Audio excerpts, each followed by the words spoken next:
প্রভুপাদ একাকী, সম্পূর্ণ নিঃস্ব অবস্থায় কোথায় থাকবেন, আমেরিকাতে কি খাবেন, কি করবেন তার কোনো নিশ্চয়তা ছিল না। কোথায় যে তিনি থাকবেন তার কোনো নিশ্চয়তা ছিল না। কোনো রকমে আমেরিকায় তিনি গিয়েছিলেন, কিন্তু সেই অবস্থা থেকে প্রভুপাদ 10 বছরের মধ্যে যেটা করলেন সেটা পৃথিবীর ইতিহাসে কখনো হয়নি। এরকম একটা অসাধ্য সাধন কেউ কখনো করতে পারে। শিল প্রভুপাদ 10 বছরের মধ্যে সারা পৃথিবী জুড়ে কৃষ্ণ ভক্তির প্রচার করলেন, এবং তার অপ্রকটের পরেও তা ক্রমশ বর্ধিত হতে লাগল।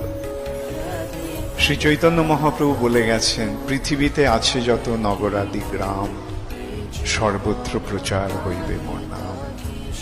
পৃথিবীতে যত নগর আদি গ্রাম রয়েছে সর্বত্র এই কৃষ্ণ ভক্তির প্রচার হয়।